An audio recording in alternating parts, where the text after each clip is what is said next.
Good morning and welcome, everyone.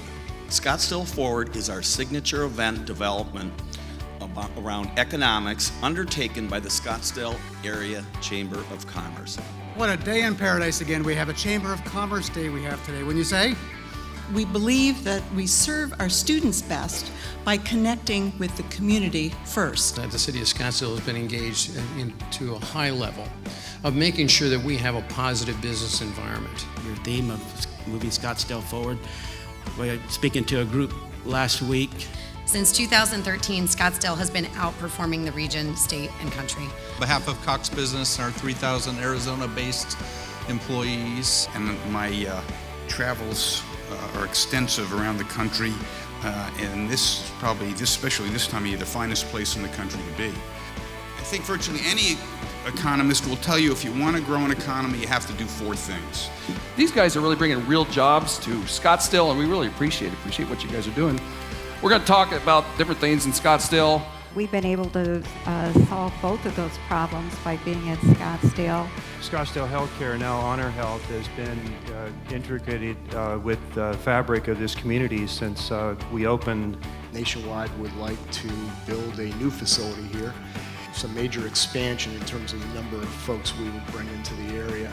Big department store boxes are not really the driver for the kinds of retail that work today, that people want today. And I'm proud of everything that I've heard today. The future looks bright, and I think that's seeing and hearing from everybody present. Good morning, everybody. Good morning, and welcome to another Chamber of Commerce Day here in Scottsdale. Weather-wise, it's March, and there's no better place to be on the planet right now than Scottsdale, Arizona.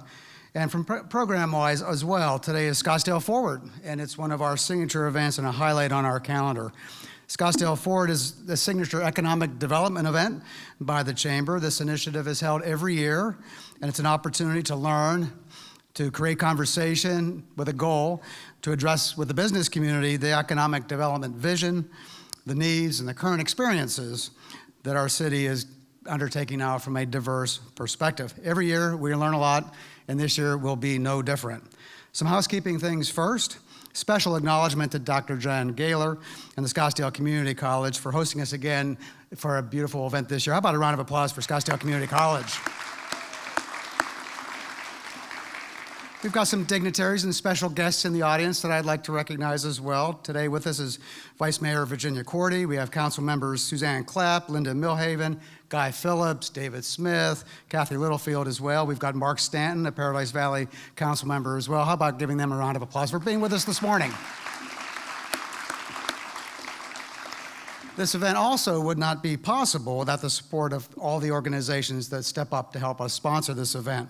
The Chamber would like to thank our presenting sponsor, Cox Business. Our panel sponsor is Arizona Public Service.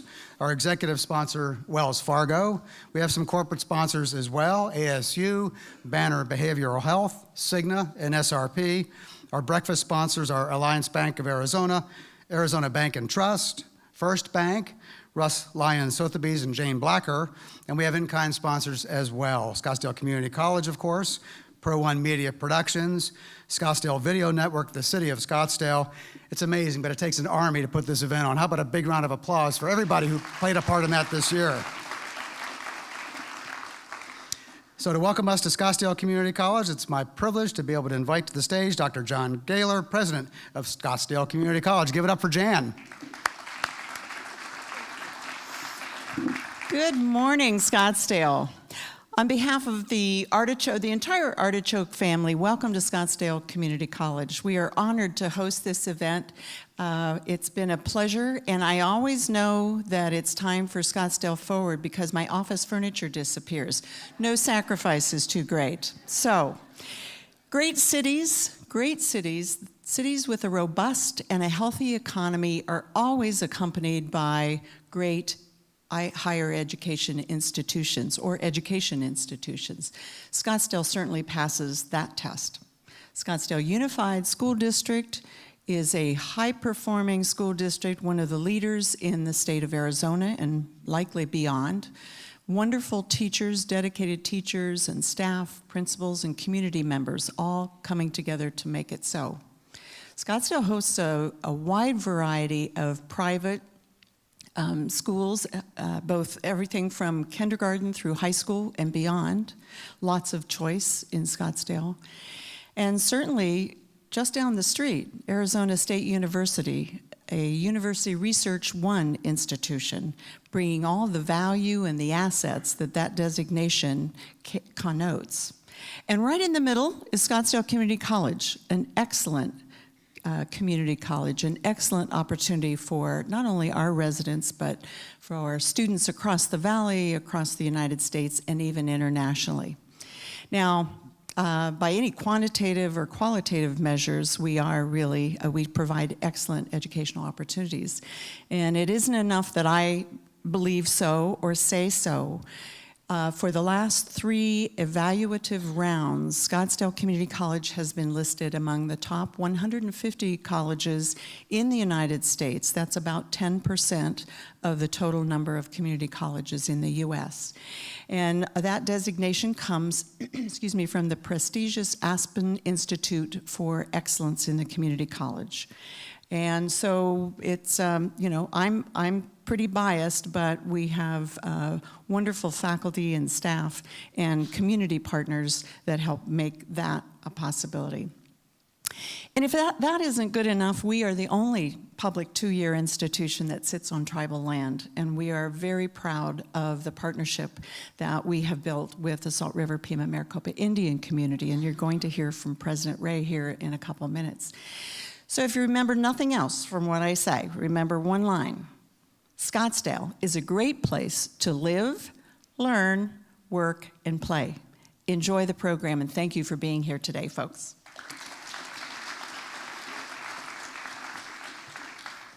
Thank you, Jan. Thanks for all you do, and thanks for being such a key part of our community and making things happen here in Scottsdale. Ladies and gentlemen, please welcome President Delbert Ray of the Salt River Pima Maricopa Indian community.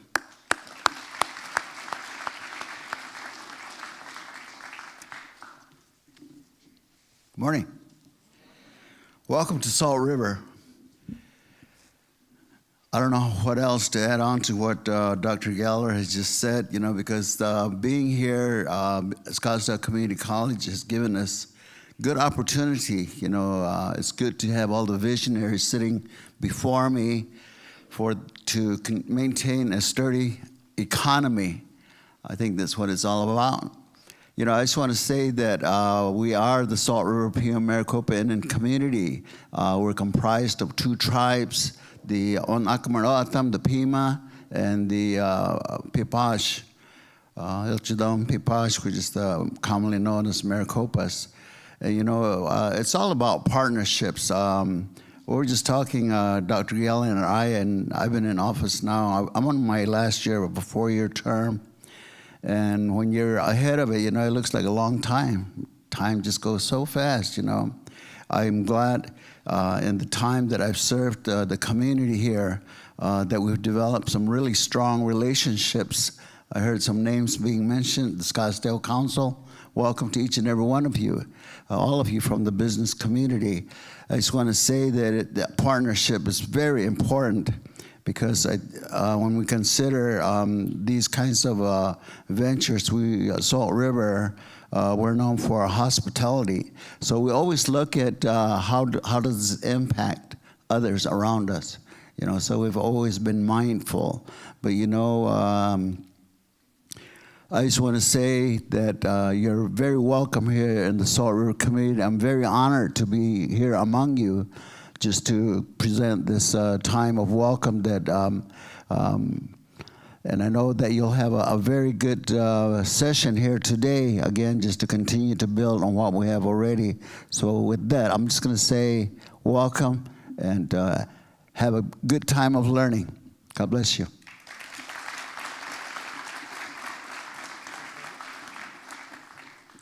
Thank you, Mr. President. So now I'd like to introduce Scottsdale's Mayor Jim Lane and our Economic Development Director Danielle Casey. And to do that, please turn your attention to the screen. Whoa, Scottsdale Forward today? Oh man, I really hate to miss it, but it can't be helped. Well, welcome to the Chamber's Scottsdale Forward, a great event, and I'm really sorry to have missed it. You know, maybe we can get Danielle Casey to cover for me and fill in for me. Gotta run.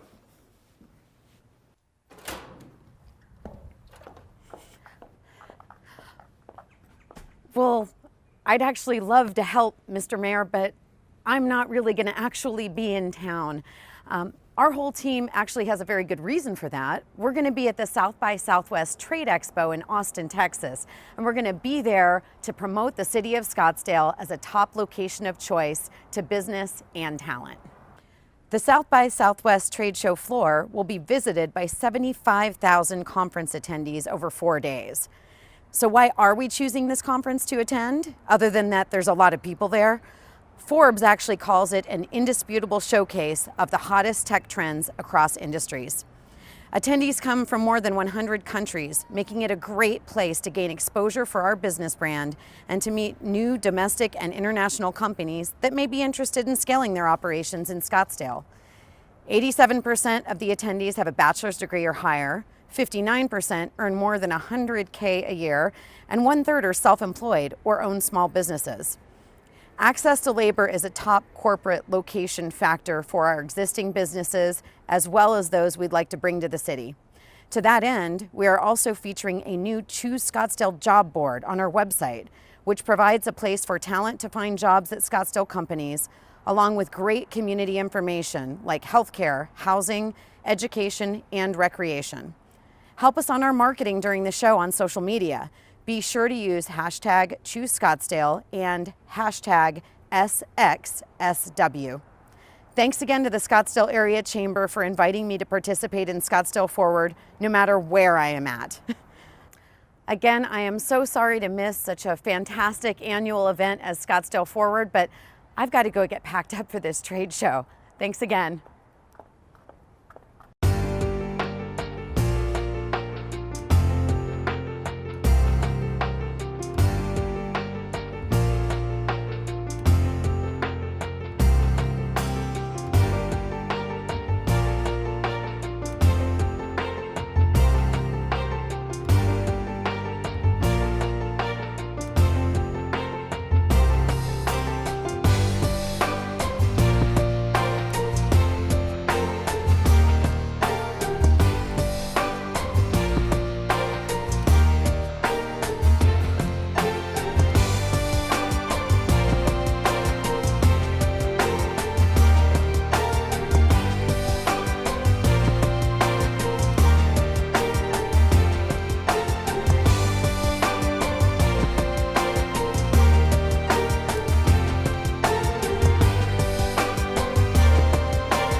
We thank Mayor Lane and Danielle for all their hard work and commitment for all they do to make our city someplace special.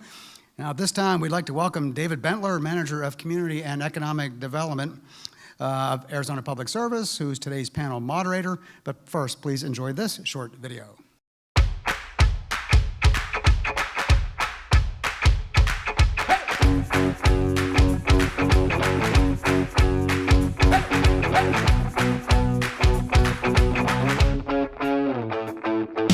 Uh-oh.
video showcasing these 4 major events and venues that we have in Scottsdale. I mean, we're so very fortunate. These are huge economic builders in Scottsdale and the state of Arizona.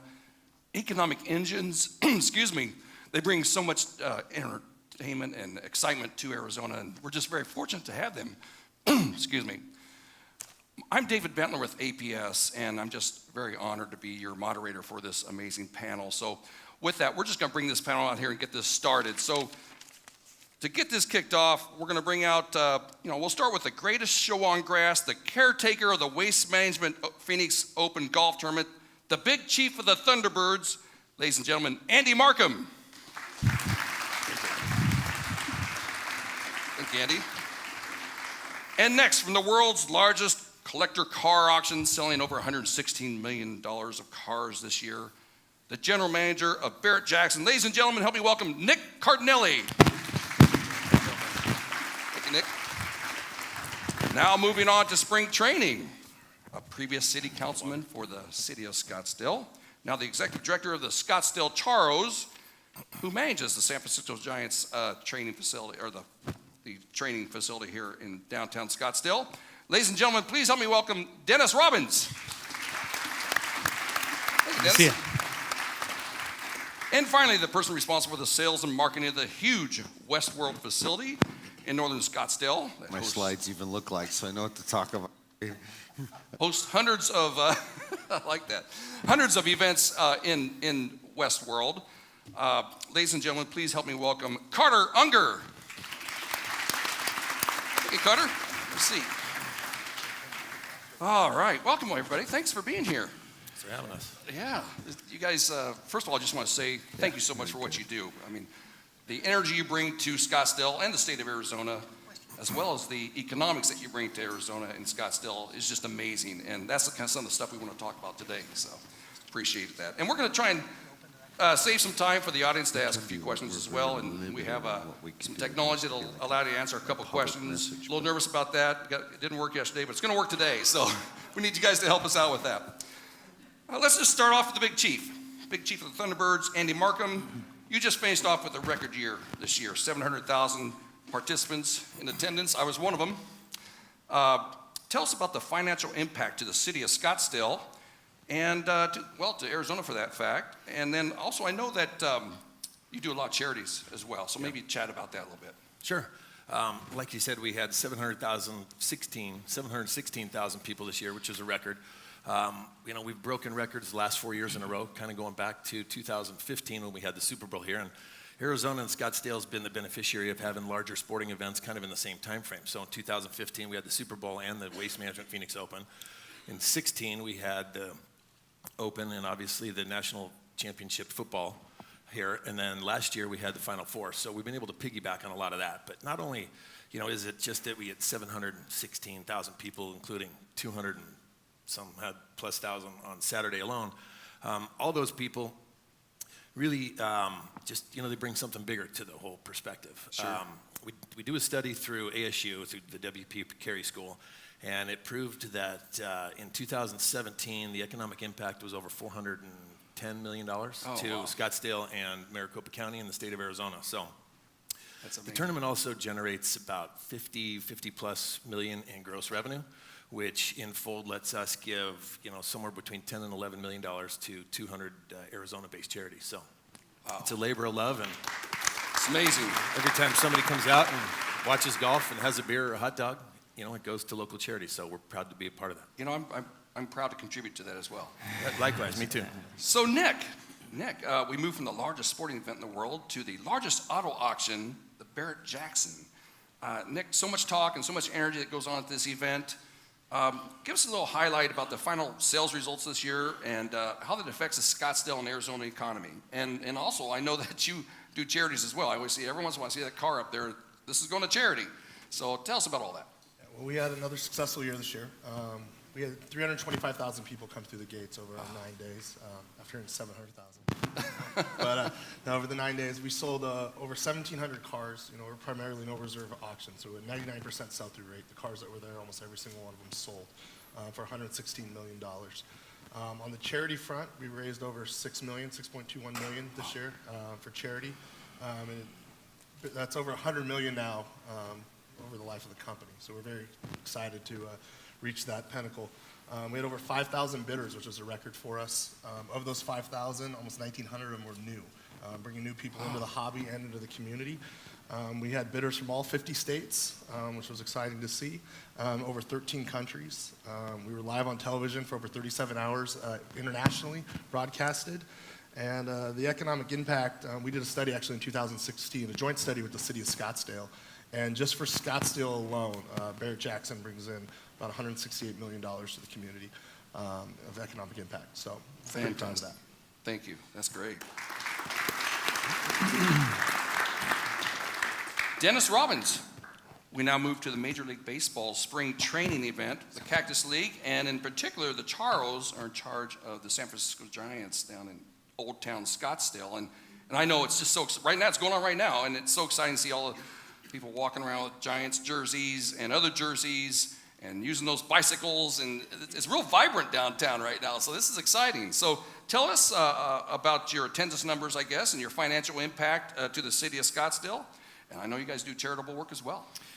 Yeah, so we've had 12 spring training games already this year of our 16. Almost 200,000 people attend spring training game in Scottsdale Stadium.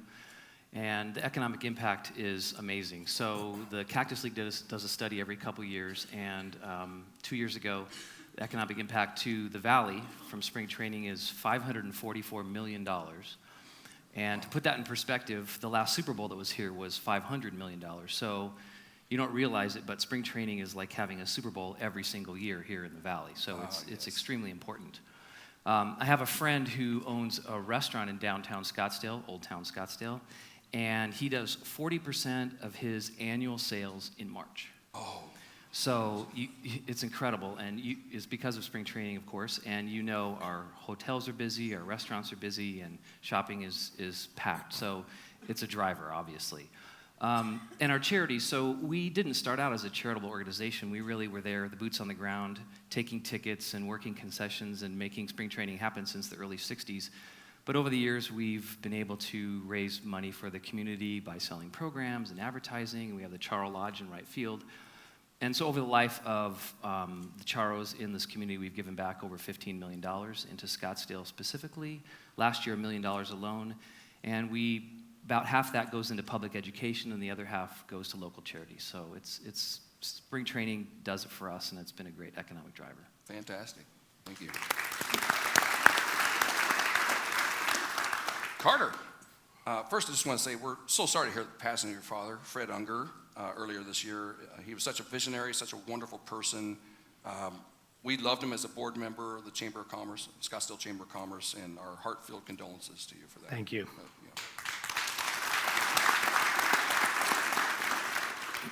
So now we move to the national recognized multi-use, the premier multi-use event facility in the Southwest, Westworld, and it's the home of 100 events. I don't know how many events it is. You tell me. Over 120. 120, there you go. That's right. Truly an economic engine for Scottsdale and Arizona. Can you tell us about the audience, tell us about the financial contributions to the state, I guess, or to the city? Sure.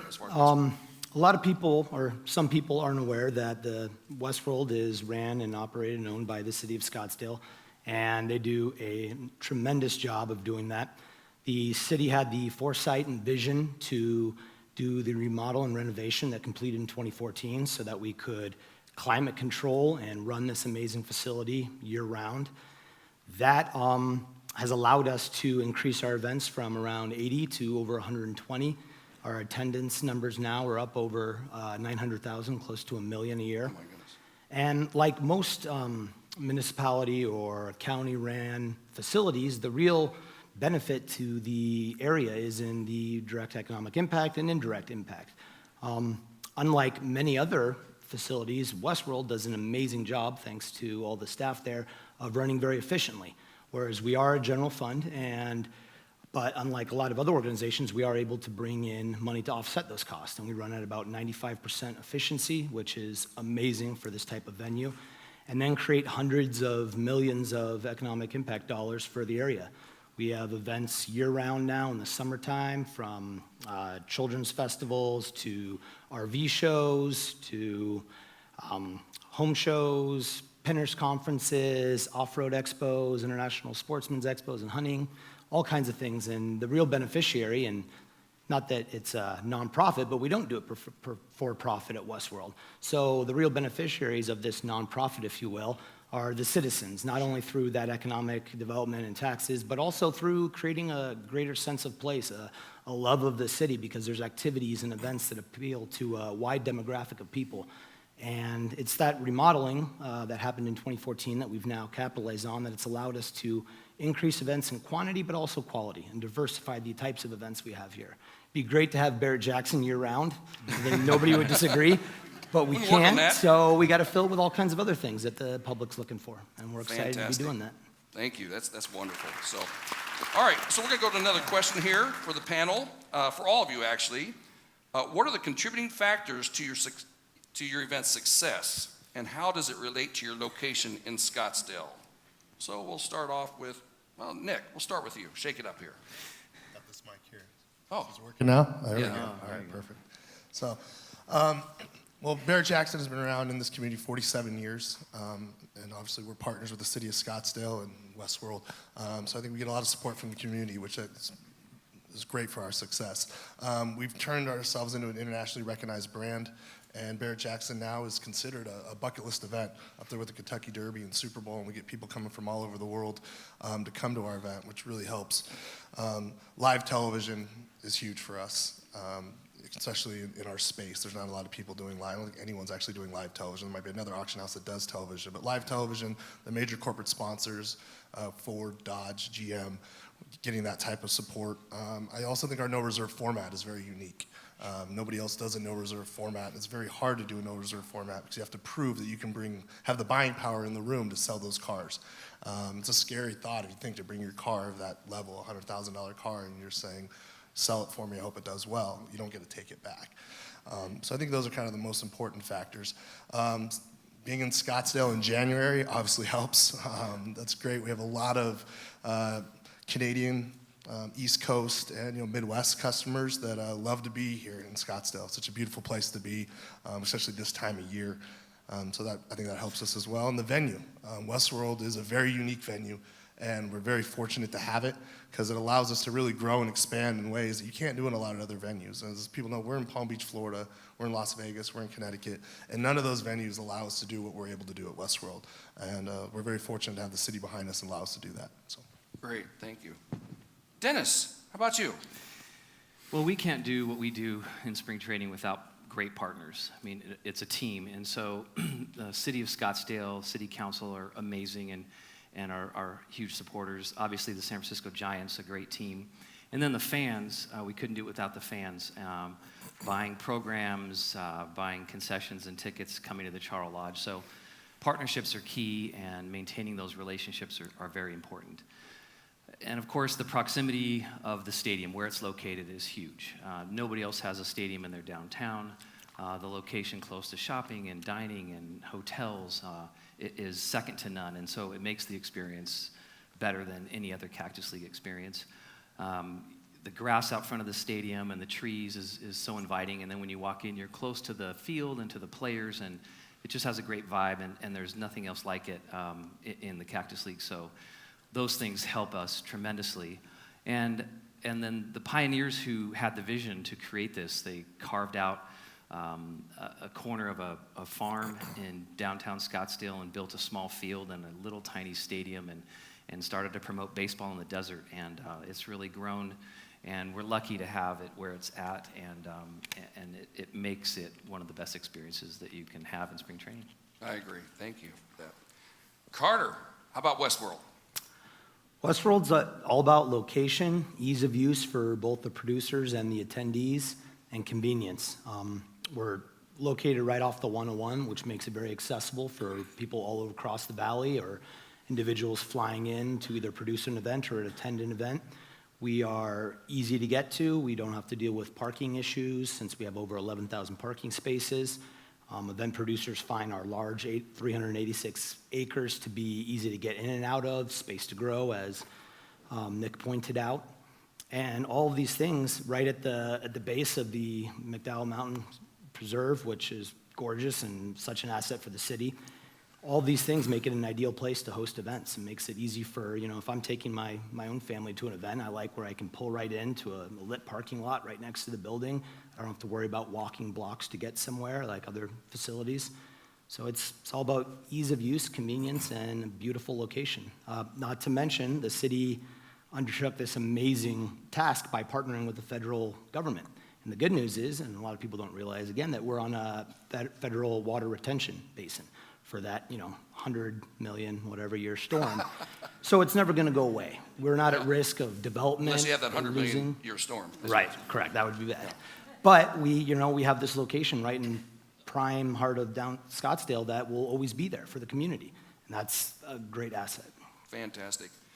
And the Big Chief, which I'm very jealous of your name, by the way. I'd love it for someone to call me the Big Chief sometime.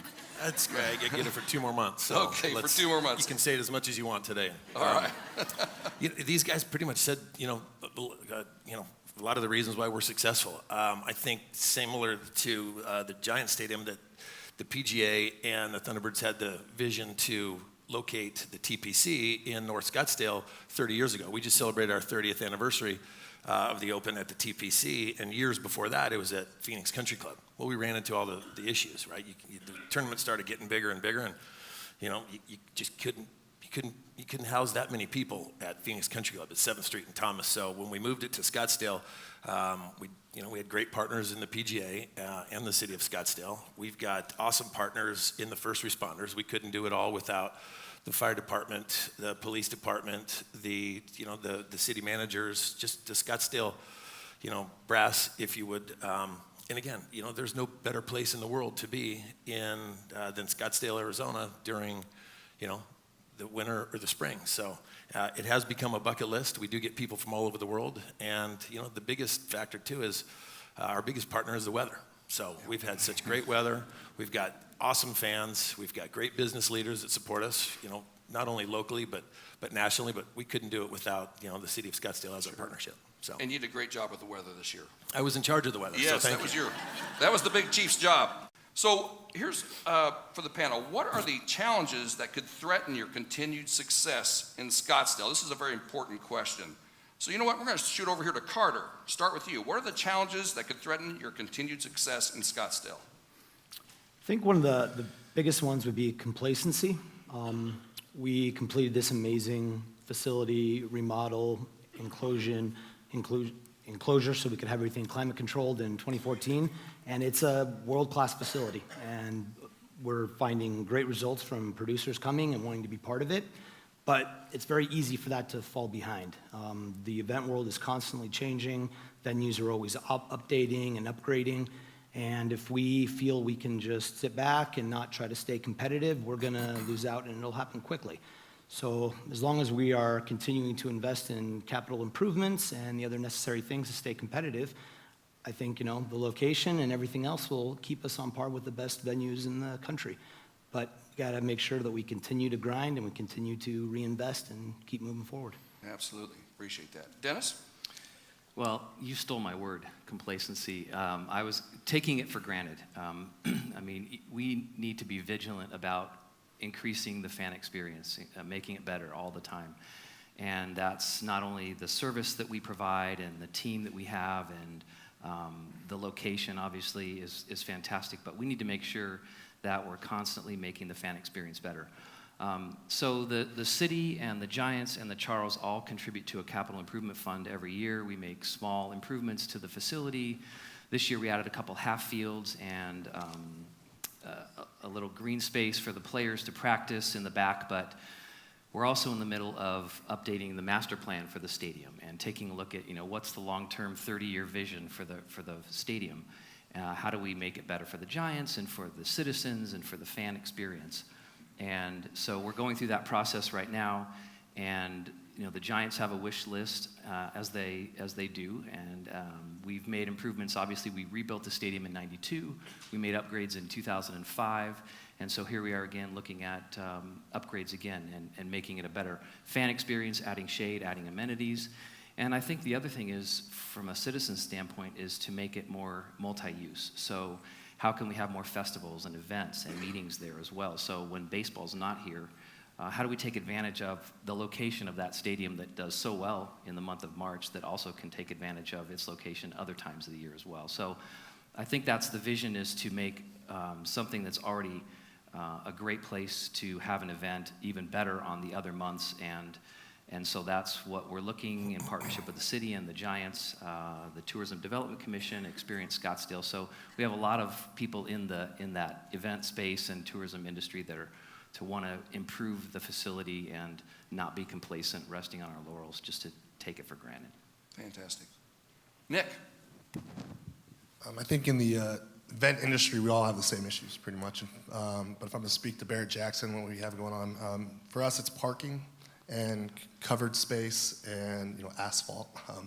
There's 11,000 parking spaces at Westworld, but we take over that entire space to put on the event. And I'm sure Andy here is going to talk about parking as well, because we kind of partner together and share those spaces. So I won't elaborate too much on that, but a lot of the areas that we use are owned by the land's owned by the state. And it's actually like a double-edged sword. It's a good thing. The state is slowly starting to auction off these lands to developers, which is good for the city, especially sold to the right developers. It's good for everybody. So it's something we can't get too upset about, but we do need to make sure we do have parking for our events that are going on. We've been very fortunate to have a great mayor, a great city council, and a great city manager to kind of hear out Barrett-Jackson's issues to keep Westworld where we need it to be. So we do have competition in the car auction space. Nobody wants to put their cars on dirt.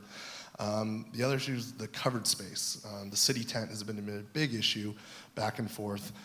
Some people consider it an eyesore, and we necessarily don't disagree, but that is covered space that we do need, not just for us, but Westward as a whole. There's a lot of different groups that use that city tent because its proximity to the polo fields and where it's at, because the North Hall is just too far away.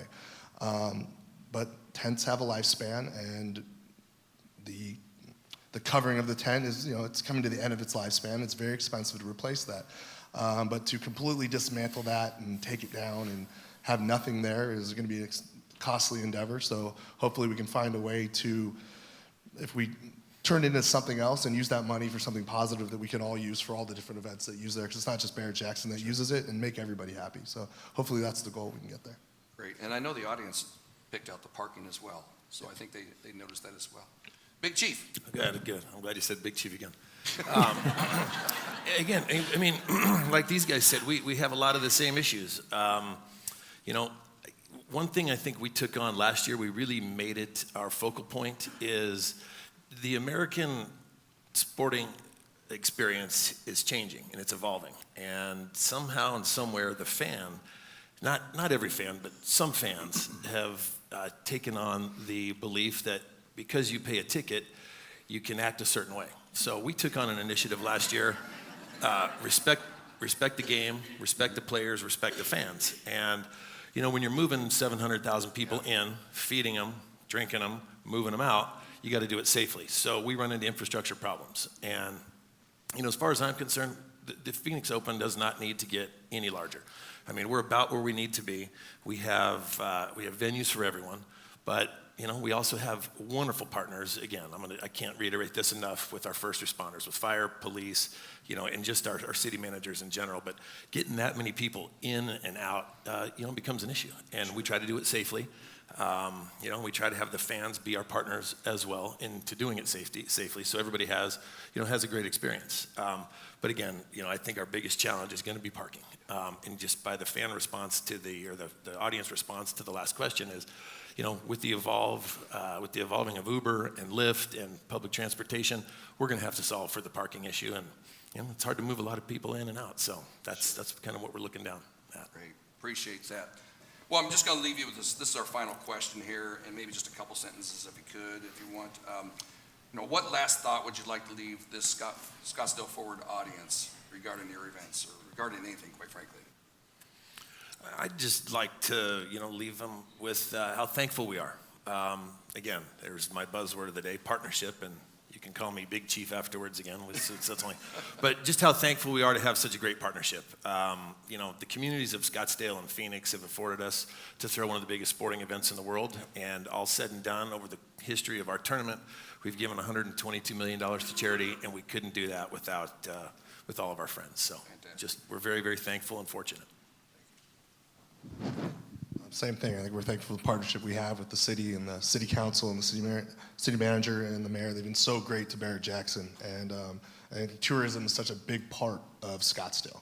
I think the economic impact that all these events bring, trickle down at so many different levels, where it's the restaurants or the hotels, and then the tax dollars that go into the museums and the hiking trails and everything. And so Scottsdale is such a great place to live, and we're so fortunate to be able to put our events on here and just have the support from the community and everybody else. I mean, I couldn't imagine living anywhere else, so pretty lucky to have all 3 events like this here. So. Appreciate that. Dennis? Well, when you buy a ticket to attend a spring training game at Scottsdale, you not only have the best experience of any fan in Cactus League, but you're also giving back to the community. So it's a win-win for everybody, and it's a really unique experience that way for a sporting event, much like the Open, where your ticket also goes back into the community. And so that's what we're extremely proud of, hosting a good event that people love, but also the money goes back to those who are less fortunate, and we're super excited about that. Carter. Yeah, just thanks for having me, and I hope we can continue to move forward with all these great events in Scottsdale, and that the city stays committed and focused to moving Westworld continually into the future, so we can continue to partner with great events to create an amazing economic impact for the whole area. And that's really the main focus that we should all be, laser focused in on. Even if we're slightly under operational efficiency, really it's made up by time and time and time over again, by Barrett-Jackson alone, by home shows, by every other event that comes through and stays in hotels in the area and shopping. And it's unfortunate that sometimes the headlines and articles like to talk about some of the small losses, but as a venue that's really a city department, we're doing fantastic. And I think the city staff and the employees there deserve a lot of credit for that, and that should be the focus. Absolutely, and you hit it right on the head there. Only in Scottsdale, I know a lot of cities across the nation are very jealous of what we have here. Nowhere else in the United States do they have these events like we do here. So let's give the hand to Andy, Nick, Dennis, and Carter for all that they do. Really appreciate this. Thank you. Thank you, sir. Yeah, thanks for having me. Thank you. Sure. Thanks, David. Amazing job, guys. Thank you. Yeah. All right, we're going to keep moving through the program here. We have another panel coming up, which is going to be, hopefully, live up to the expectations that one just did. But to get us started, please welcome today's presenting sponsor, Larry Silver. He's with Cox Business. He's Director of Mid-Market Sales. He's going to introduce our keynote presenters. Larry.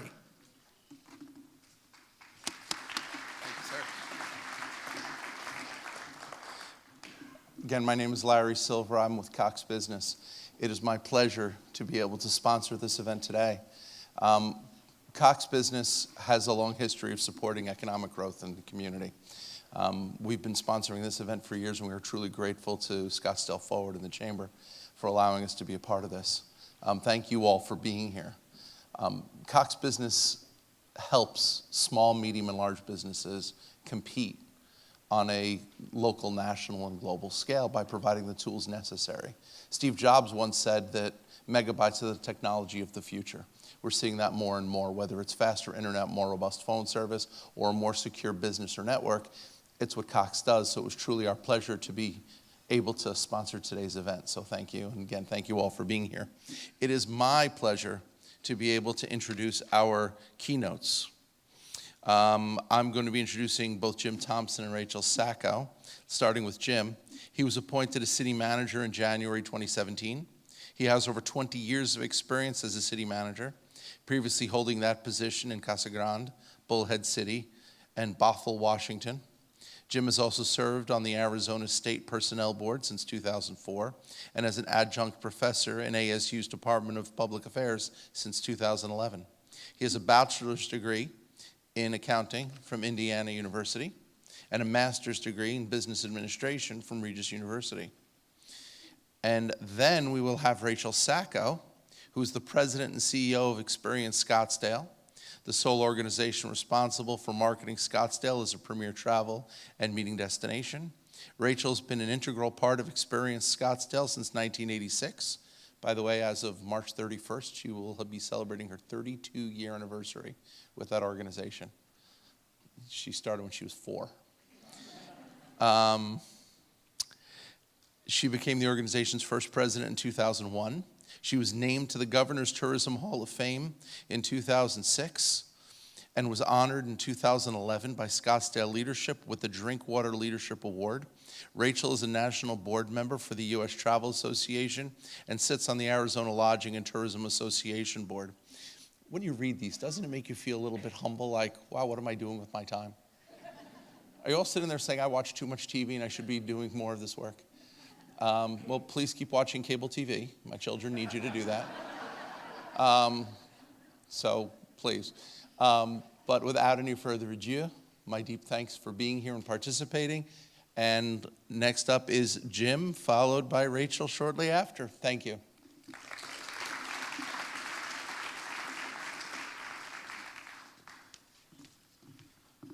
Morning. And I suppose we have buttons here, so I think I'm good. All right, let's get past that one. Maybe. Excellent. I was asked to come today and talk about my first year in Scottsdale, and I'd like to reflect. I've been in government for over 30 years now. It's my 31st year, so I've been doing it a long time. I've had the opportunity to serve in multiple communities, and in Arizona, 4 actually, because I retired for about 2.5 weeks, and I know, crazy, right? And then I went down to Tucson and did an interim period of time in Tucson before I came here. So with Bullhead and Casa Grande as the other 2. So I've been in the state for over 20 years serving in capacity and city manager in various communities. So to have the opportunity to serve in Scottsdale is one of those that very few have an opportunity to work and to live and to be part of such a great community. Scottsdale is known throughout the world, but in particular in the state of Arizona, it is that community that everybody strives to be and wants to be. So to be in the position that I am is a great honor, and reflect on that accordingly. Also just, and I'll mention throughout, I have an excellent mayor and council to work with, tremendous staff, great community, and continue to look forward to success in the future. Put in a picture of, basically I put pictures because everybody tries to put me in a box and it never works for them. So I really don't you won't see verbiage on my stuff. I like to talk about things that are going on. In particular in what used to be kind of downtown Old Town, but we're rebranding and trying to put the brand of Old Town on it. So to be Old Town Scottsdale. One of the major icons that we have down there is the Museum of the West. Wonderful, unique opportunity for us to have something that many communities would really be desirous to have. With that, we have a couple projects that are going on in that area. One is Loma. Some of you probably heard that the city was in the process of doing a sale purchase agreement with the development to put in a hotel and various multi-stage condos and other living space. But part of that is to put an open space area located with the museum and potentially look to do other improvements on and around the museum. We continue on that project, but I suspect in the next year we're going to start to see something very dynamic and wonderful in that portion, hopefully to activate the museum even more than what it already is. But it's a great amenity to have, and we're very proud of it. As we look through our entire downtown area, one of the other things that in Old Town area that we have is a canal. And I think that we've seen some tremendous improvements on the north side. You heard a little bit, not so much today, but influence of the south side of that canal. We have a great amount of opportunity. You see some projects going on now, but trying to get the larger landowners and there's 2 in particular that own a good portion of the south side of the canal, to get them to work together to truly start to tie everything together. May it be over by the museum, all the way up to the canal banks, then all the way over into what we tend to call the entertainment district and into Civic Center Plaza, but to start to tie it all together and do it in a way that's welcoming and consistent. Traditionally, what you see in a lot of communities, you have piecemeal. you'll have a project go in, and then there'll be a period of time, and then you'll have another project, and sometimes they don't relate together. We all know it because we drive through Scottsdale. There may be roads we're driving on, and all of a sudden the road ends. Hayden up north, good example. All of a sudden it dead ends. And so trying not to do that, but trying to keep an area where it becomes active and activates the entire area that you can enjoy. And so that's part of the canal convergence discussion. For those of you who have seen the artwork that's over the canal right now, it's absolutely beautiful. And if you get a light wind, it starts to move in the wind, and it's just amazing. I think it's beautiful. So there's a lot of activities going on the parcels on the waterfront. I suspect we'll see more of that in the next 2 years probably. We have another hotel, actually a few hotels planned for that area, and I suspect we'll have a similar development on the south as we do on the north. Old Town, just once again, the rebranding of Old Town. We did a study called Downtown 2.0, and part of that was to establish a brand, and so this is kind of the new logo for the Old Town area. We're trying to keep it fresh, active, and vibrant.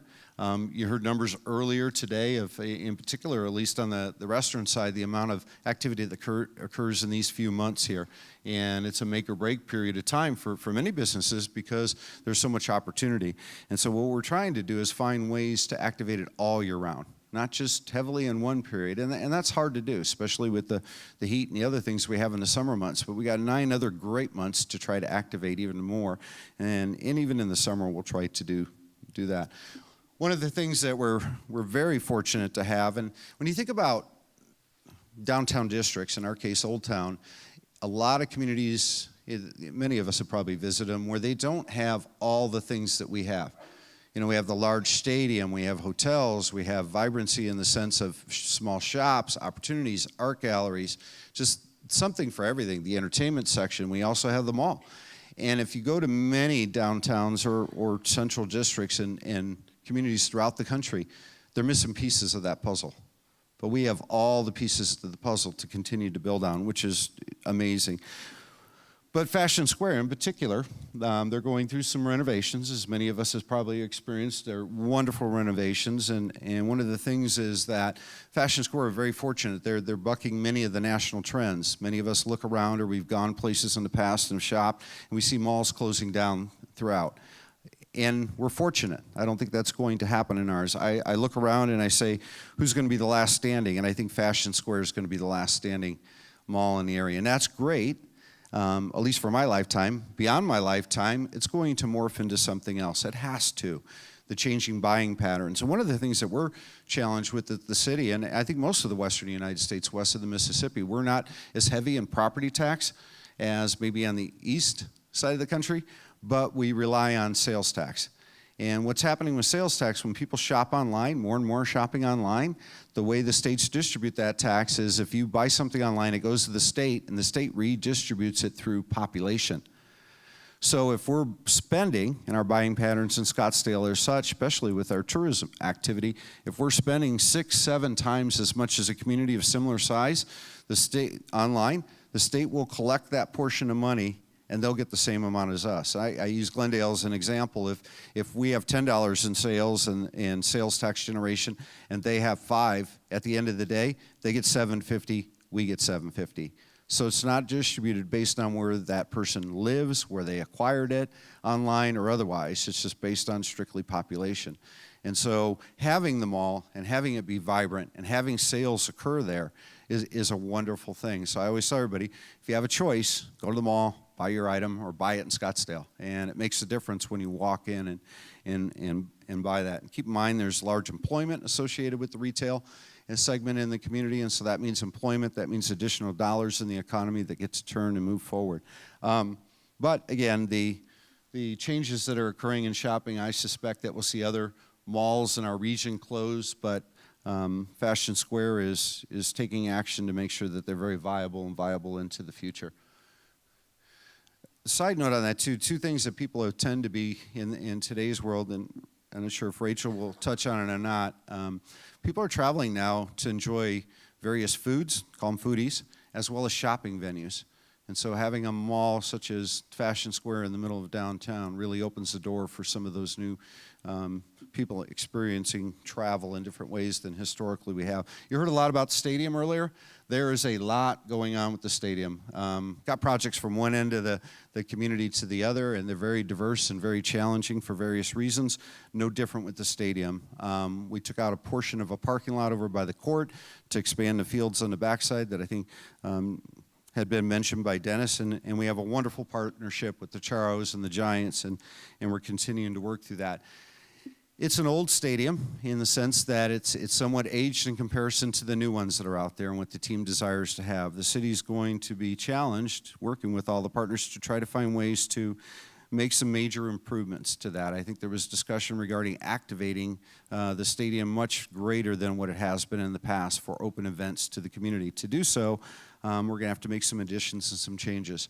You're going to hear more about that as we continue to have discussions with the Charros and the Giants and all our partners and moving forward. But keep in mind, it's not going to be an inexpensive venture to achieve some of the things that we need to. Most of the stadiums you see out there that have recently been built, $120, $130 million or better being spent on those.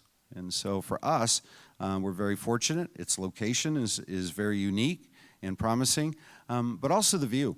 When I was out there, that was one thing that I just said, just amazing. You're sitting there and you're looking out at Camelback, or you're looking in a different direction and you see the McDowell's, so you have beautiful views, picturesque views throughout the entire stadium, let alone its location. So wonderful opportunities in front of us, and hopefully in the next year, you're going to hear a lot about the stadium. It's consuming a lot of my time of recent. Everybody always wants to know what's going down on the McDowell corridor. I think finally we finally see major plans for the Pueblo Center, which is across the street from it.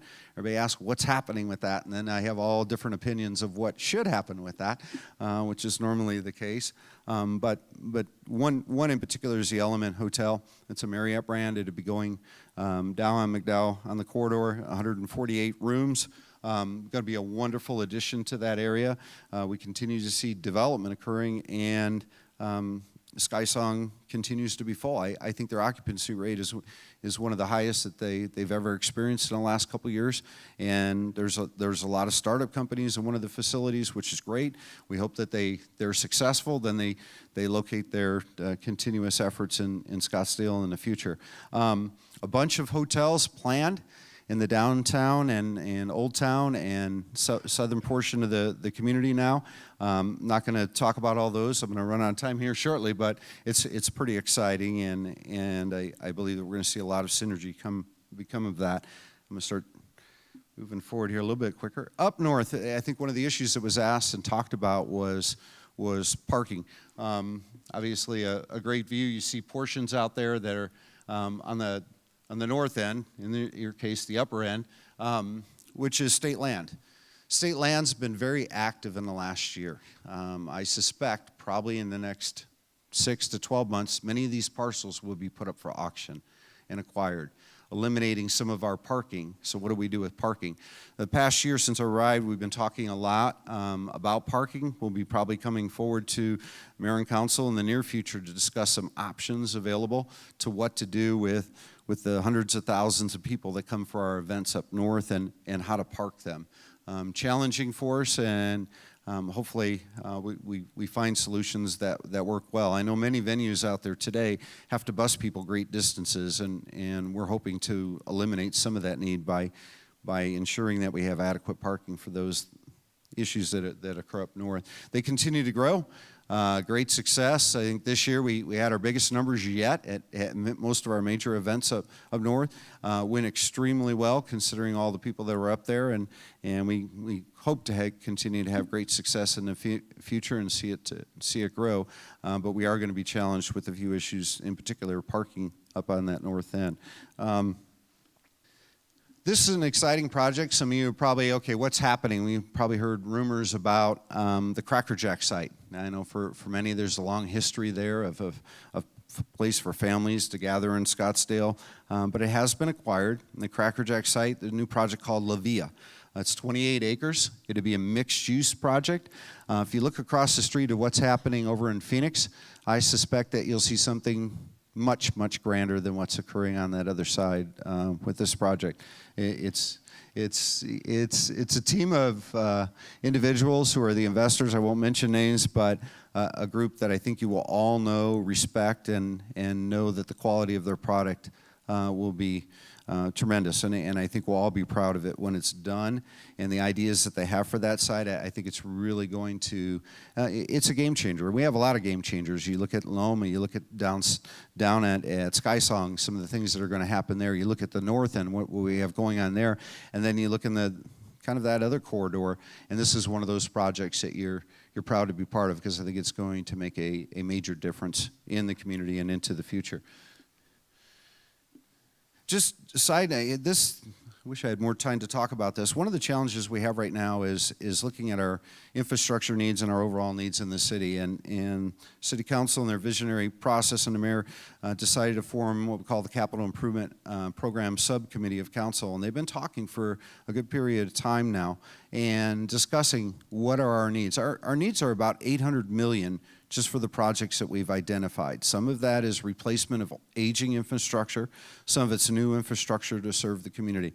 Coming up here at the end of this month, the entire council will be discussing in greater detail what those financing options might be and how to look at that. And I suspect we'll have very diverse opinions, and I suspect we will at the end of the day come to some reasonable resolve for the community to consider.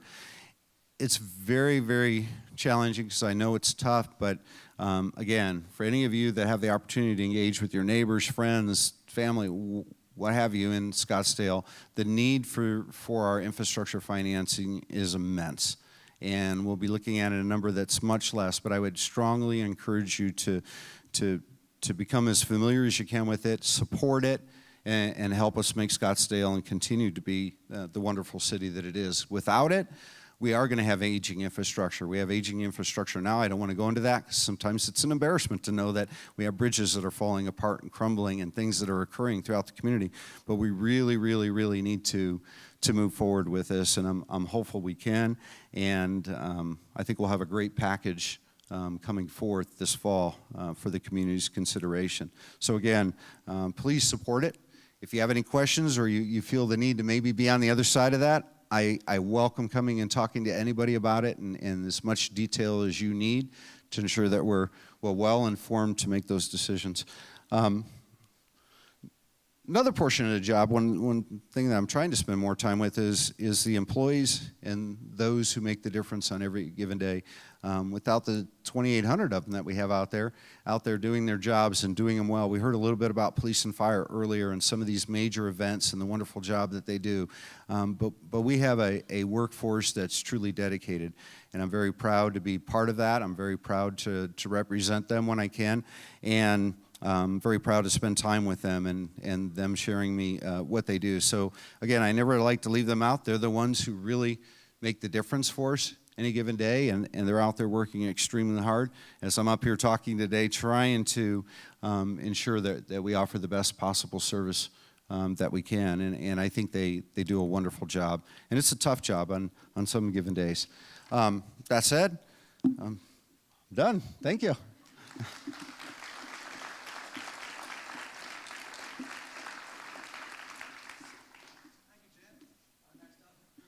Welcome to the stage, Rachel Sacco.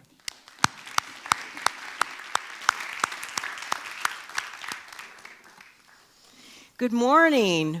I am so thrilled to be here today to support our chamber, to connect with you, the business community, and frankly, if there's ever any conversation about tourism happening, I want to be a part of it. So thank you for allowing me to do that. And what better month than March to talk about tourism and events?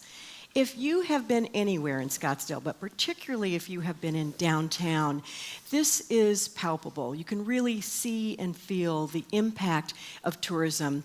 I mean, for me, when I'm downtown, I'm looking at all these people that are here from all over the country, and they can't wait to tell you how much they love Scottsdale. Do any of you have that experience? I mean, they just love it. They're spreading their love around, but they're also spreading their money around, which is great. It's not just in our hotels and resorts, but they're going to restaurants, they're going to the galleries, they're going to, of course, the stadium. So I have to remind people that I know March is our busiest month, but tourism is a 12-month business. It's just that it's so much easier in March when we can see our visitors because they're all wearing orange and black. But it is 12 months, and there's about 9 million visitors that are here through the course of a year. And I want to tell you that tourism, from our standpoint, and I hope from yours too in the business community, has been the foundation of what makes Scottsdale, Scottsdale. Just like spring training, it has a very long tradition, but I'll tell you that the tradition for tourism goes back well over a century. Believe it or not, it goes back way before Scottsdale was even incorporated as a community, which was about, I think, 67 years ago. Even then, people have traveled great distances from all over to come to Scottsdale. They came here for their health, they came here to rest, they came here to rejuvenate. And today, even though we're going to share with you some of our advertising messages, and yes, some of those have changed over the century, remarkably, our brand is still fairly the same. People come here from all over the country and the world, great distances, and for what? They come for the things that they can't see elsewhere. The Sonoran Desert, the wonderful amenities that we have grown here, but they still come also to rest and rejuvenate. And as visitors have been telling me throughout my entire career, they just come here because for some reason when they leave, they feel so much better. And that is a great brand to have. So I think it's safe to say that travel has definitely been what we've built our community and economic growth on, and it's still a really important part of Scottsdale, and it's continuing to grow. Even though our industry was very much impacted by the Great Recession. Everyone was. Ours very much so. I'm so happy to tell you that in 2017 we have made a slow but also a very steady recovery. And in 2017, our hotels and resorts saw growth in both rate and revenue, and not accounting for inflation, we in Scottsdale, Arizona are outperforming all previous levels of any of our metrics, and we are outpacing the entire U.S. hotel industry in growth. I just have to say that again, because I haven't said that in about a decade.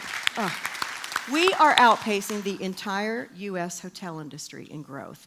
And for 2018, Smith Travel Research, STAR, is saying that we will also grow our occupancy, but we are also once again poised to outpace the entire U.S. hotel industry in both occupancy and revenue growth. I know, thank you. So, yes, our hotels are performing well and visitors are continuing to come. As I said earlier, we're outpacing about 9 million visitors every year. But even more important to all of us here, we're seeing growth in the spending that those visitors leave behind. These are dollars, again, that aren't just in the hotels, they're in restaurants and galleries and retail establishments. And for most of you in this audience, you're probably not in the tourism industry, but I hope that you see that your businesses also have a lift from this incredible engine, because those dollars that are going to perhaps your customers are also, I hope, lifting your company as well. So, experience Scottsdale. I can tell you, I was listening to the panel earlier, we are anything but complacent. If anything, we are nervous wrecks and anxiety about always staying. Now we're at the top and now we're worried about when the bottom's going to happen again. So we are working really hard to make sure that we keep those numbers growing. And I don't know if you're aware how important those numbers are to our community. Those visitors are leaving behind an estimated $2.3 billion in terms of economic impact. And that's conservative, because that was done back in 2016. So our team takes this responsibility pretty heavily. We know we're the sole organization that's responsible for marketing this city, and we have to market it not just nationally but internationally as a premier travel and meeting destination. We need to have messages that talk to visitors, that talk to meeting planners, that talk to tour operators and travel agents and those social influencers as well as media. And one of the most important things that we have to do is to develop the messaging, the invitation that will bring people here, the brand, if you will. So many of you were along with us on the journey that we took a couple of years ago as we did our advertising campaign. And that's one of the most important things for us, to get the advertising messages, to produce high-end collateral, those destination guides, publications, have online and email connections with visitors and meeting planners from around the globe, social media, and more. And here's my elevator speech when people tell me, well, what is it that you're trying to do besides get people here? I always say that for us, the mission is we want to cut through the clutter and have you start thinking about Scottsdale. We want it to be in the top 3 to 5 consideration set if someone is thinking, honey, where should we go on vacation? Where should we hold our meeting? If we're not in the top 3 to 5 list, we're not going to book that business. And it takes a lot to cut through the clutter. Now, again, some of you might be thinking, well, why do we even need Experience Scottsdale? Have you been downtown lately? There's not even a parking space there. We have great weather, there's no hurricanes, we're safe. And yes, all of that is true. But if you're looking outside into this industry, it probably looks, well, pretty hospitality-like. It looks so genteel, right? The tourism industry is probably one of the fiercest competitive industries on the planet, and I would take it up against almost any consumer product company, because the visitors that we're going after are sought by everyone. We're not about quantity, we're about quantity. We want our visitors to be like our residents, and our research says that they are. So the ones that we're going after can go anywhere, and they do. So we don't anymore just compete with Palm Springs, we're competing with the south of France. Or if you watched the Super Bowl, you saw $1 million plus commercial for, what? Australia. That's our competition. So like any product, travel has to have investment for us to remain relevant, for us to do the job. Otherwise, we're not going to be the economic engine that we need to be for this community. And that's why, again, when we, about a couple years ago, decided to refresh our brand, we took 18 months to make sure that we did not mess it up. So what we did with our research is that we went and did lots of research about how travel has changed, how our customers changed, what do we have to offer that's changed, and most importantly, we went to all of our target markets, and we sat down and did research with people who have been to Scottsdale, people who have never chosen Scottsdale, people of all ages that were customers of ours, boomers, Gen Xers, millennials, people from, again, all over the country. We showed them the messages we were looking at, we showed them up against our competitors, and they pretty much told us, don't speak to us this way if you want us to come, do speak to us this way if you want us to book. So at the end of the day, when we showed them our ads, I can tell you that with that research, we knew that those who saw those were interested, their interest in visiting Scottsdale rose by 25% as a result of doing that testing.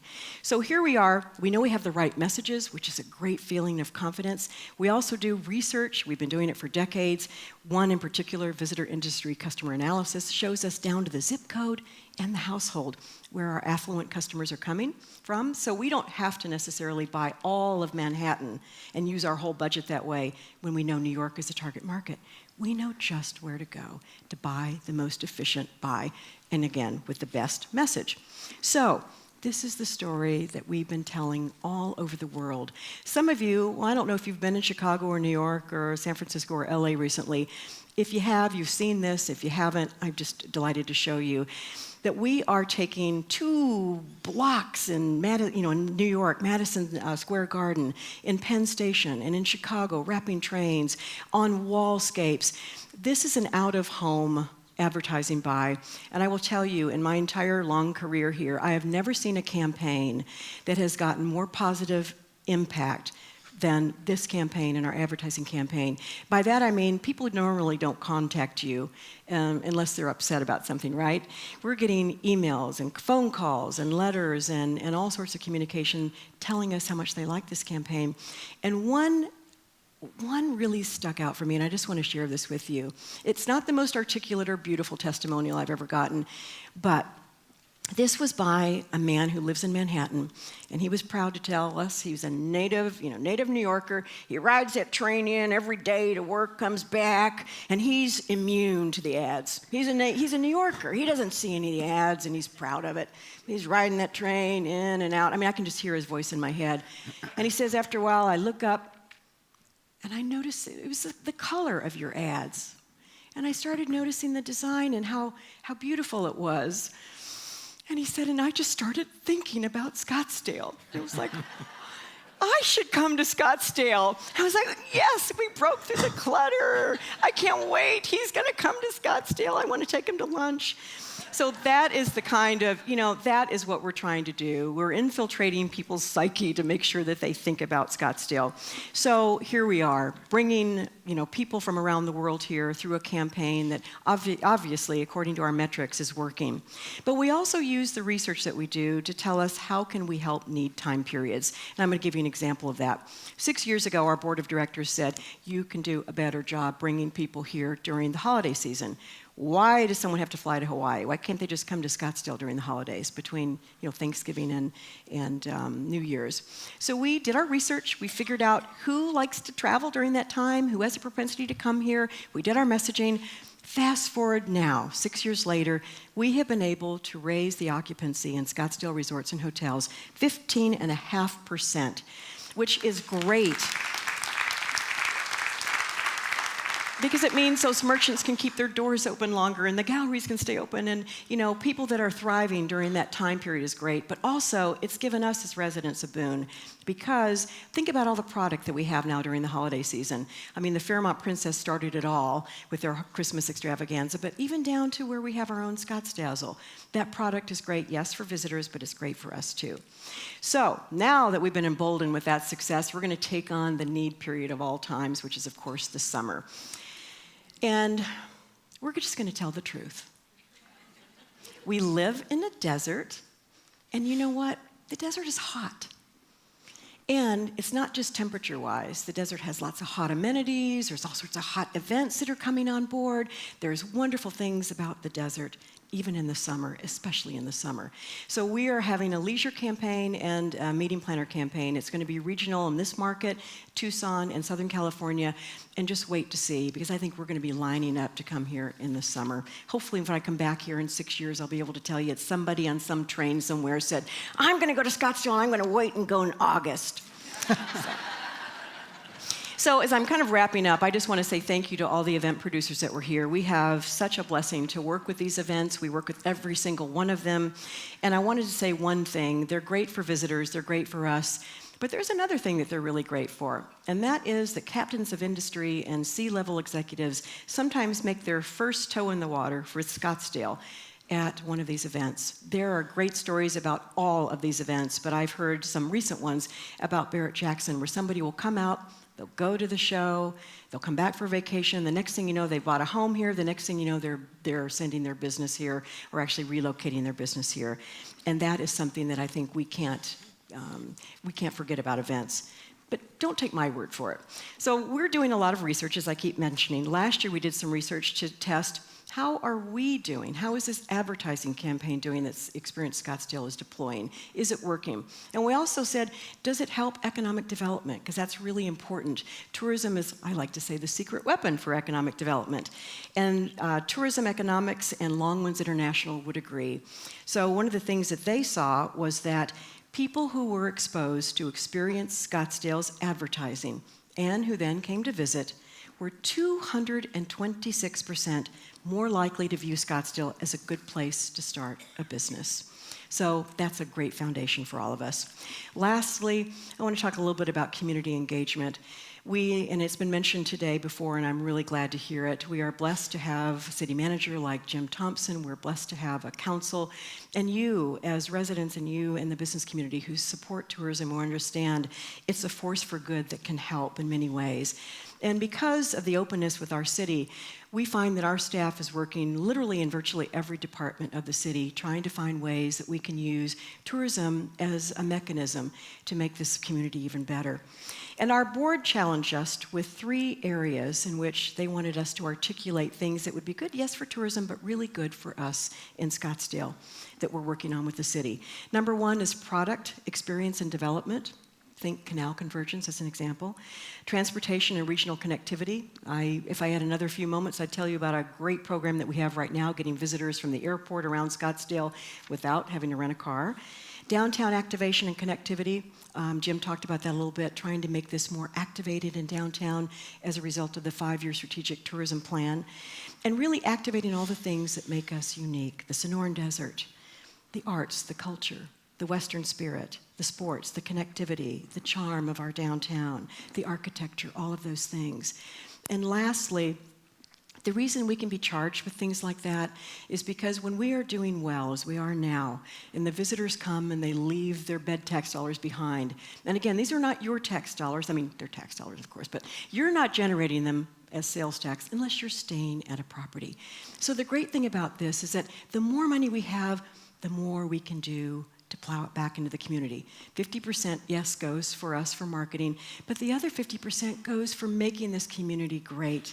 Just like if you love the Museum of the West, it's here, and Mike Fox would tell you, and perhaps Jim would too, because of tourism.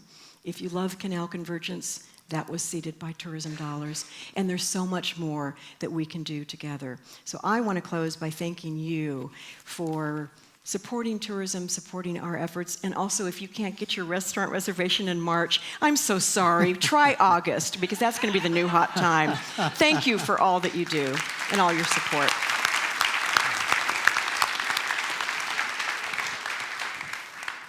Thank you to both Rachel and Jim. There's a lot of things we can follow up on here, that's for sure. And maybe we'll start with just kind of tying the, some loose ends up from the first panel that we heard about. And we heard about parking issues from Andy and Nick as it relates to being up north and maybe all across the city, and also upgrades for some of their facilities. So Jim, maybe you can talk a little bit more about, what are some of the options for parking if some of that state land gets gobbled up in different uses, and maybe some more updates on where we are with Westworld, and even some numbers around the Scottsdale Stadium. So in terms of upgrading the facilities for both those venues and parking, what more can you tell us as you work your way through that? Parking is a challenge in all parts of town, to be frank. I mean, when we have large venues, in particular during those events, there's times of year that there's more than adequate parking. There's times of year where there isn't, and that's normally during this time of year, the last couple of months, where we see the large volumes of people coming. Up north, obviously, we have parking at Westworld, inadequate for the 2 major events that occur on the north end, and when those state lands go away. So we're looking at various options. We're looking at partnerships. We're looking at parking that already exists in structures up there. Can we use them during the weekends and maybe some downtime, or 1 or 2 days during the week that we can activate those and utilize those, as well as partnerships. We looked at a structure recently, and I haven't gone back with any specific proposal, but a structure to park 4,000 cars up there would run us around $100 million. That's a big number. So when you start to think about the amount of cars that you have to park for some of these events, it's immense. So what do we look at? And I think Rachel started to touch on it, which is a new partnership with some of our rideshare providers, maybe Uber, Lyft, and other alternatives. And those continue to go on the rise at many of these major events. So if you look at the Open, the amount of Uber and Lyft traffic that occurs, as well as at Barrett-Jackson, it's immense, and it continues to grow. And those are options that eliminate some of your parking needs. Downtown, you get many of them, and I know there's both sides of the discussion regarding the bikes, and so I'm not even going to go there today. But there are a lot of people using them. We came out in the first few months. We were number 2 in North America for utilization. That's the largest utilization that any of the companies that came here have seen. And we were saturated. We were saturated with bikes. We had 6 come in over a period of time. There's 2 that are probably going to survive that. In the summer, I suspect they'll clean out some of that and we'll let the market bear. But everybody was trying to saturate the market to gain market share. But another alternative, and we'll continue to see more and more of that, the driverless cars and the other methodologies, just things of what does future transportation have in store for us that we haven't currently thought of. And that may change the car sharing.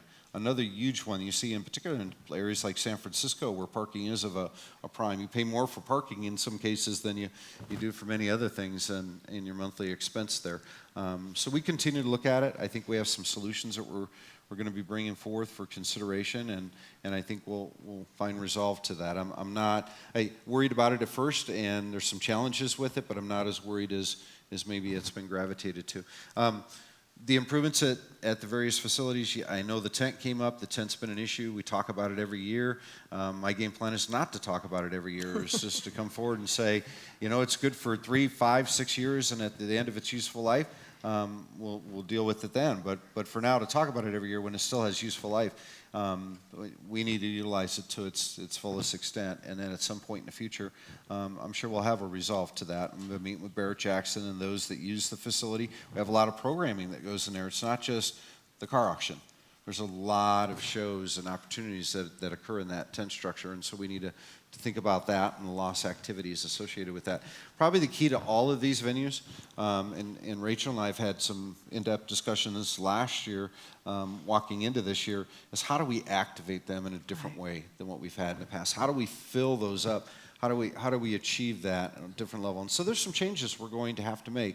Probably this fall, I'll be going back to the Mayor and Council with some plans for Westworld, associated with the business model, how we do it, why we do it the way we do it, maybe opening doors that we haven't opened up in the past. Similarly to the stadium, as we do improvements to the stadium, we're going to look at those opportunities as well. Let's open the doors. Let's get people in there year-round rather than just during the month of March, and let's try to maximize that resource that we have to the benefit of all in the community. And we've started to see some of that programming occur up at Westworld, but I'm hopeful to see even more down at the stadium. I think it's just a wonderful opportunity. We got these beautiful resources that we've invested in, and how do we maximize them and to the benefit of all? And I think we can achieve that. Can you share any numbers that are happening in terms of the conversations with the Giants and the stadium improvements? No. They're big numbers. Yeah, I'll just say they're big. It's not inclusive of the $800 million number I mentioned earlier today of that need. And we also the project that we haven't discussed about of late, and we won't probably until later down the road, and that's the Desert Edge or Desert Discovery Center. That is not inclusive of the $800 million in need. And if we go out and look at $350 million or $450 million of that number or some number associated with that to try to move those forward, that's probably where we'll end up this fall with some offering to that.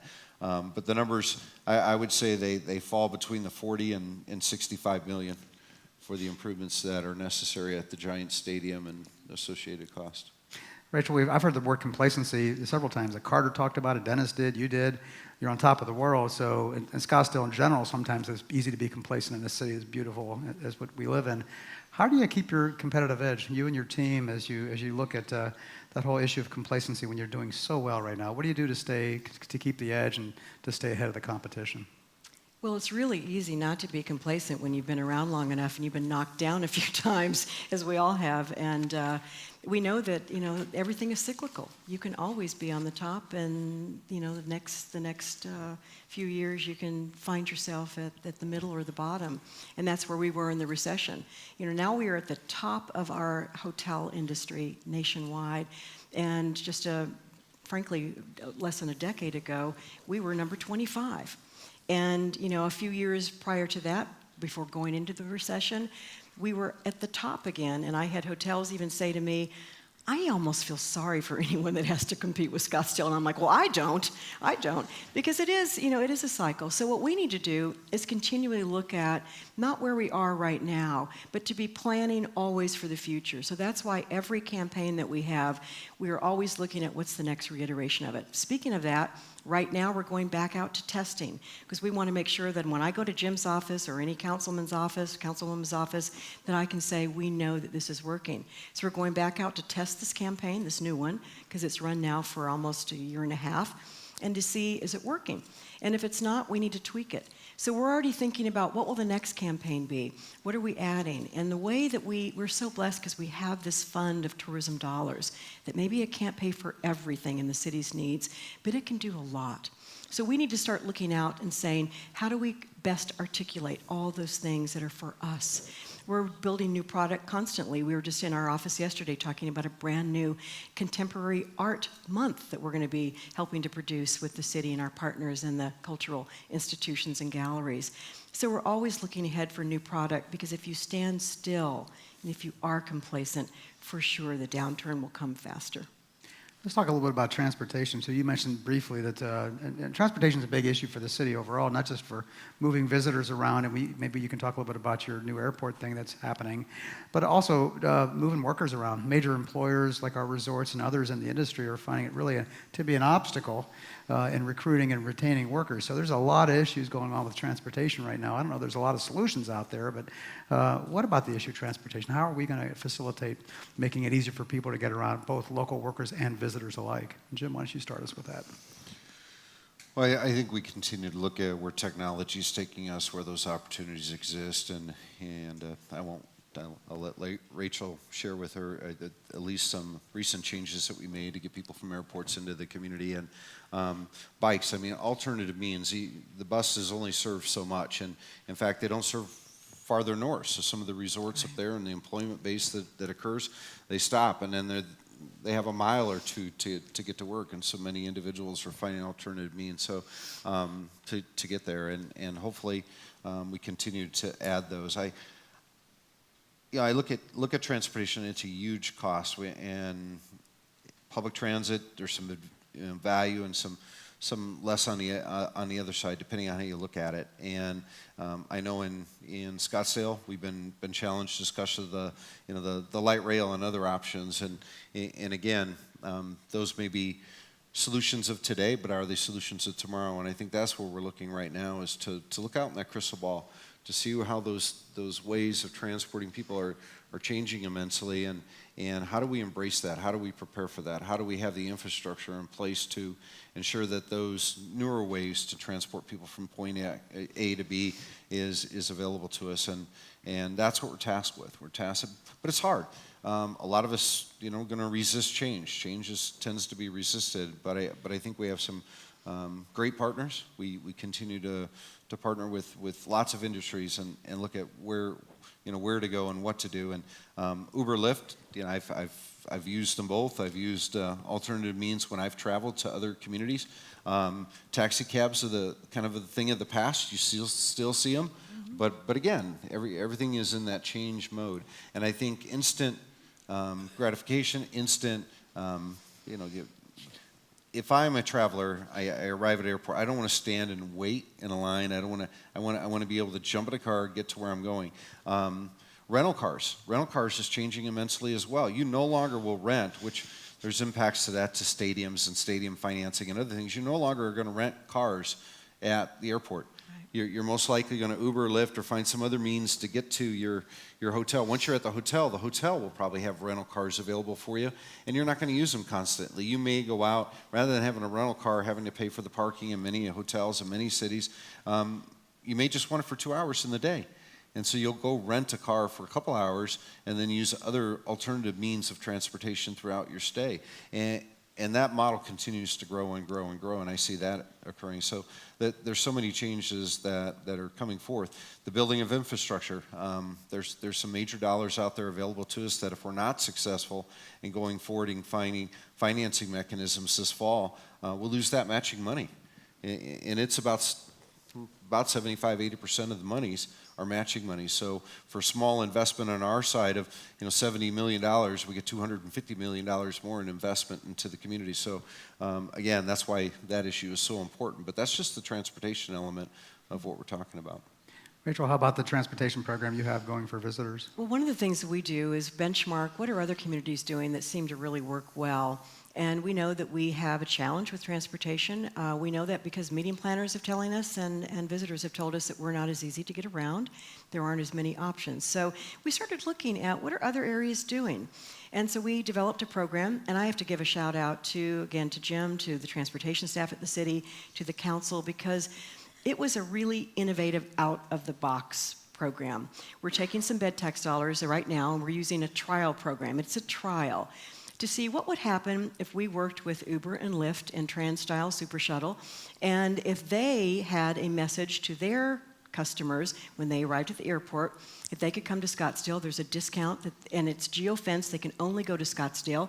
Even if your address as a hotel says Scottsdale, but you're not really in Scottsdale, they won't drop you off there.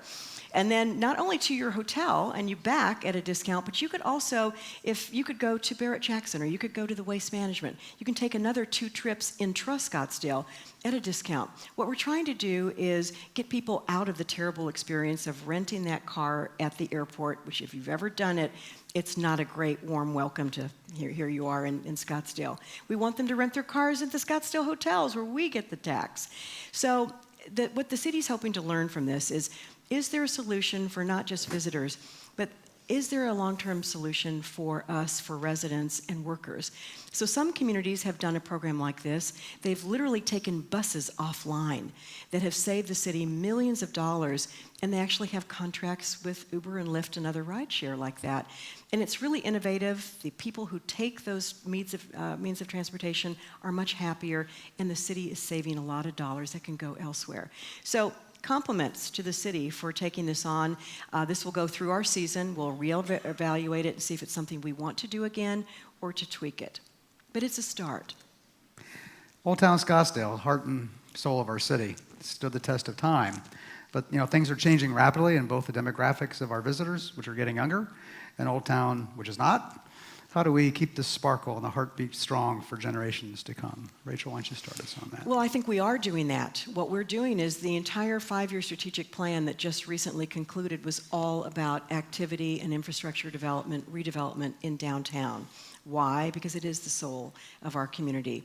Why? Because it should be the quintessential place, at least one place where people are like, I gotta go there before I leave this community as a visitor.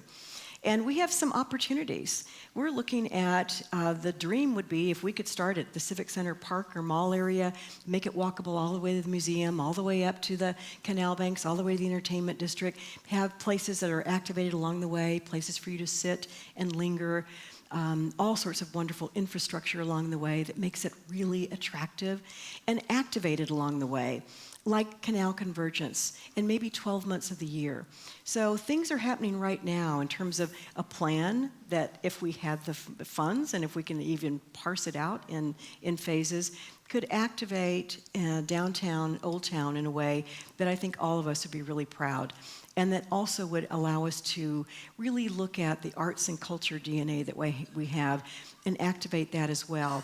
The canal bank right now that has canal convergence is now also going to be moving to fall and need time, and we're activating lots of things around that. So those are dollars that are going to great use, and people are noticing. And once we can get residents downtown too, to Old Town, visitors don't want to go to a place where it's just for them. Visitors want to be where we go, where as residents are. So this should be ideally activated so that all of us go to Old Town and visitors will follow and the buzz continues, and it's just a marvelous experience. Jim, there are 2, if not 3, major developments about ready to come off the drawing board and into the public spotlight. What do you see happening downtown over the next year or next 3 years? Exactly that. We have so much opportunity. There's little points down there, and each of them I think are very synergistic and they're game changers for the Old Town area. South of the Canal Bank, you get an entire stretch. All 3 sections, may it be on one side of Drinkwater or Goldwater, and then on the other side of Scottsdale, the corner of Scottsdale and Camelback, we'll probably see redeveloped. You have immense number of hotels and additional opportunities that are coming forth. But I go all the way down to the start at the Giants Stadium. I mean, who in Scottsdale Stadium there where the Giants play, then you go across the street, you have a hospital. And many downtowns are not even fortunate to have an amenity like that, the employment center associated with that. You get the performing arts center and what Scottsdale Arts does for downtown, and then you walk through the Civic Center Plaza with beautiful art. And this time of year you go down there and there's just hundreds of people and thousands of people at given times taking pictures and enjoying just that area. And I think revitalization of that is going to be key to us in the future. There's some improvements that need to occur in some of the infrastructure. People say, well, Jim, you need to fill up the fountains. Well, they leak. I can't fill up the fountains. So we need to do those improvements to all the fountains. I would love to reactivate some of that and maybe change.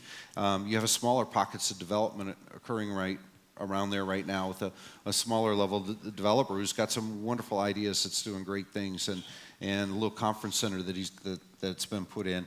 Then you continue on, you go over by Museum of the West, and the Loma project, which I mentioned earlier, huge project, is going to activate that areas in ways that we haven't seen, if ever. And then continues along Rachel's path, is tying that all together, then going back to the Canal Bank and stretching that all the way into what many call the entertainment district. There's a big number of individuals that come. A lot of times, I know some enjoy the entertainment district, some probably don't. We always have opinions on all sides of the equation, but the one thing that holds true is that if I am going to travel somewhere, I want the ability to do as much things as I possibly can. And I think without having the restaurants and the art and the various things to enjoy, and entertainment being one of it, I wouldn't probably go there. I have to look at it and say, where can I get everything? And I can get that in downtown, in Old Town Scottsdale. And so for me and travelers, as Rachel mentioned, from around the world, where can you go and have everything within walking distance of what you might want to enjoy? And that's part of it. As people enjoy to go out and, they're on vacation. They want to relax. And so again, I know there's pluses and minuses to that, but it is an integral part of our success. So I think we're going to have a wonderful next couple of years in Old Town, and I think some of these projects, when they move forward, are going to create a synergy that we have never seen in the past. If all the hotels that are on the drawing board get built, how many will that be? 8. 8 new hotels downtown. Yeah, it's 7 downtown, then of course the one down by Sky Song, so that one we can kind of add to it. And I suspect that portion of Scottsdale Boulevard will start to redevelop as we start putting those pieces together.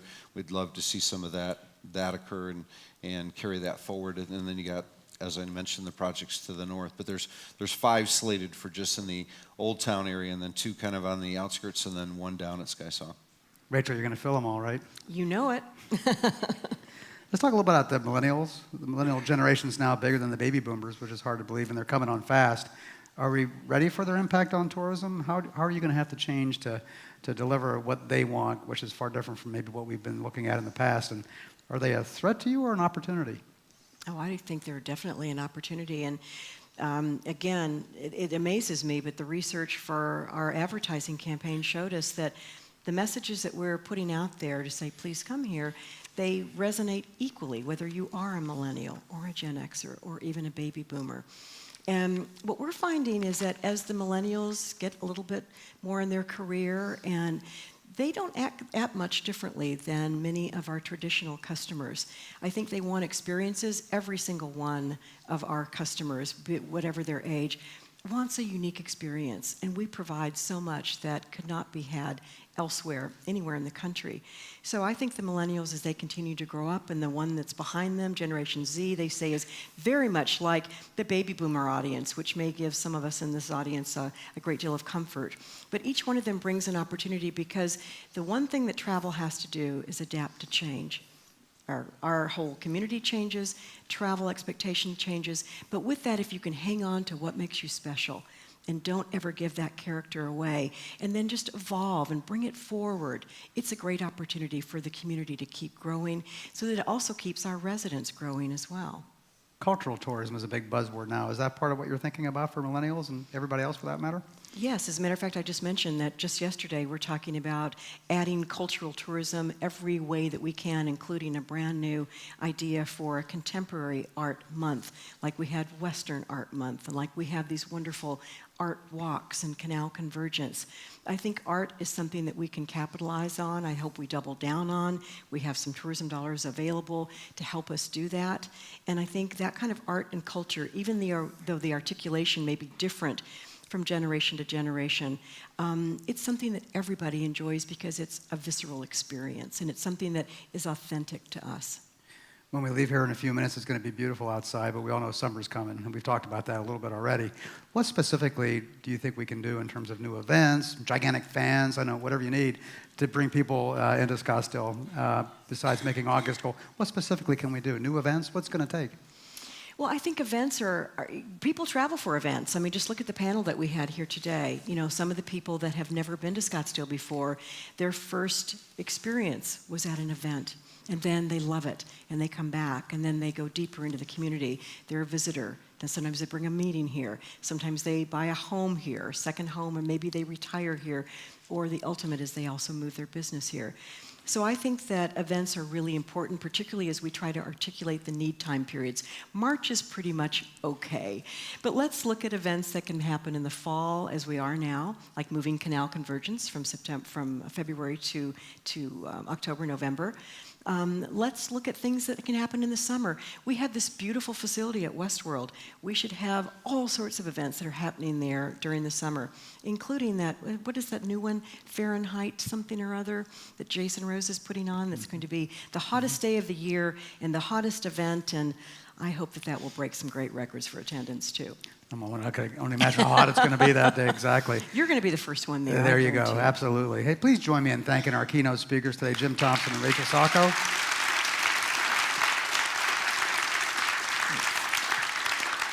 Let's give a shout out also to our first panel, another round of applause for them, and David Bentler too, please.